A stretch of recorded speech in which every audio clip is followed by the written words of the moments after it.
kir mashina tagidan suv oqib qoladigan bo'lsa, buni uy sharoitida to'g'rilashni video davomida kurs beramiz. Video boshlashdan oldin sahifamizga obuna bo'lib qo'yib, videoga like bosib, fikrlaringizni kommentariyada kutib qolamiz. Asosan buni tekshiringlar, suv qayerdan oqib qoladi, qayerga to'dan ham qoladi.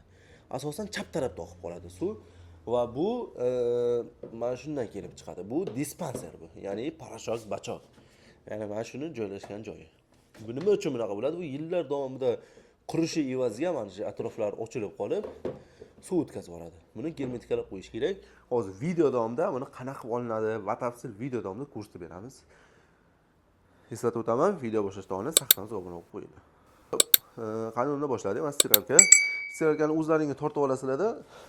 Buni mana bu orqa taraflari bor. Bilasizlarki, mana bitta samariz bilan yopilgan joyi, mana ikkinchisi.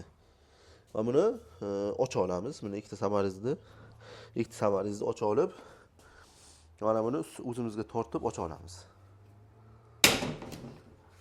Mana ocha olganimizdan so'ng mana ko'rsatgan bachogimiz.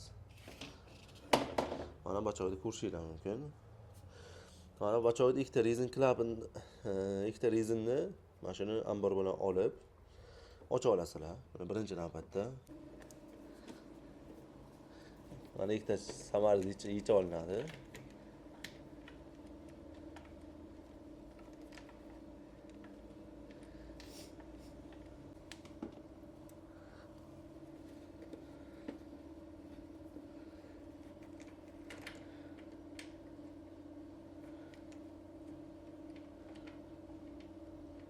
Samariz yecha olasizlar. Samariz yechgandan keyin tortsanglar o'zi chiqib keladi.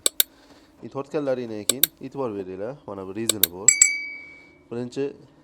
Birinchi mana buni tortasizlar.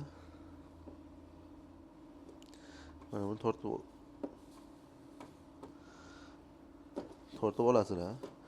Mana o'zi chiqdi bu. Keyin mana bu hech olinadi. Hozir ko'rsatib o'taman. Mana bu ikkita samarizni bunaqa tushirasizlar. Ikkita qomatda demoqchi edim. Mana ikkita qomat sura oldik. Sura olganimizdan keyin mana shu rezinni tortamiz yaxshilab, chunki yopilib ketgan bo'ladi yillar davomida. Mana yecha olindi polnosti. Endi buni e'tibor beringlar. Mashtini hozir bitta mana minus otverka bilan olasizlar, qo'llaringiz bilan olib chiqsanglar bo'ladi.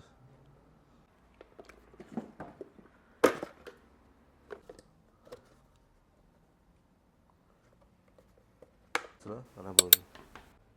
Mana ochib bo'linadi, ko'rishinglar mumkin. Ochib bo'lingandan keyin yaxshilab yuviladi bu. Bu ham yuviladi. Iloj bo'lsa buni ham yuvinglar. Soda soladigan bachok ham bu.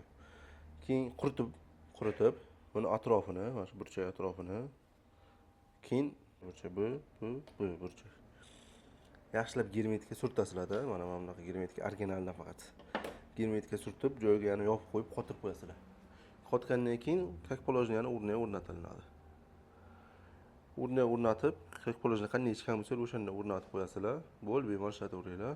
Suv oqmaydi. Endi suv oqishini bilishinglar mumkin. Mana plasmas quriydi. Qurigandan keyin qo'yib yuboradi baribir.